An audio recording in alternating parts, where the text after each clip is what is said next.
禀城主，三公主来请安了。请安？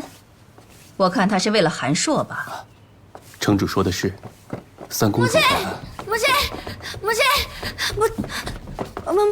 你放了韩硕吧。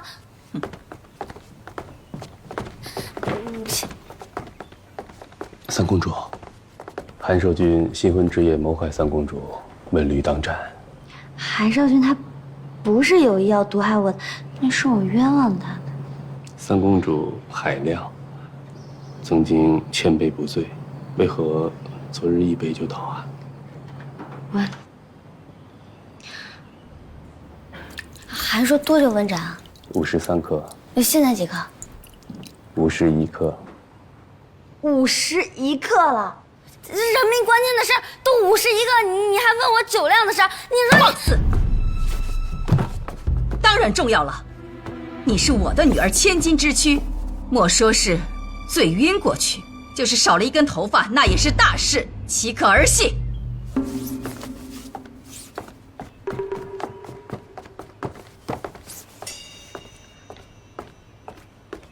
好凶啊！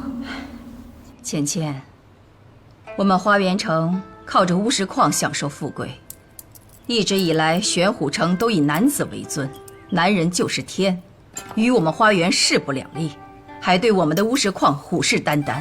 在这种情况下，一直桀骜不驯的玄虎城城主，竟主动将他唯一的儿子入赘我们花园。你说，这是真心降服，还是另有所图？罢了罢了，这种事我已经给你讲过很多遍了，你要真能理解，早就应该替我分担。韩硕原本是要和楚楚成婚的，没想到被你当众抢亲。我知道错了，我这不是来认错的吗？再说了，我跟他没几天，没邮件，没拜堂，你就当我们没有结过这个。让他跟楚楚成婚。可是全城的人都知道你抢亲了，楚楚还能要韩硕吗？男女主角的情感线后面还有办法推，可韩硕一定不能死。我明白，可他不明白啊。他？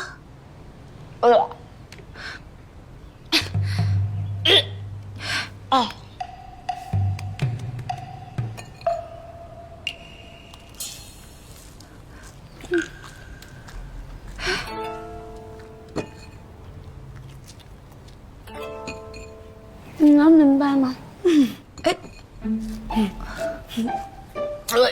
城主，要不要找个大夫看看？找什么大夫？这种事，大夫有我明白吗？说，谁的？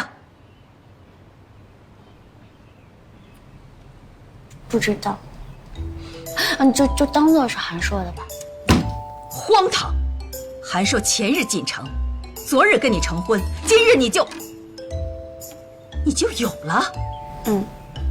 不是，你这个不成器的，说到底，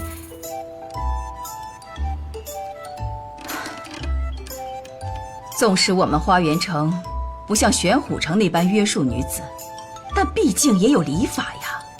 你作为堂堂的城主之女，好歹顾及点规矩体统吧？啊！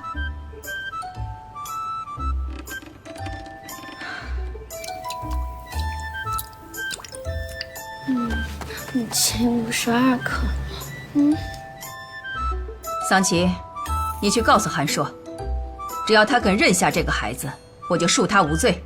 是。快，你管好你的嘴，在没到月份之前，不许声张。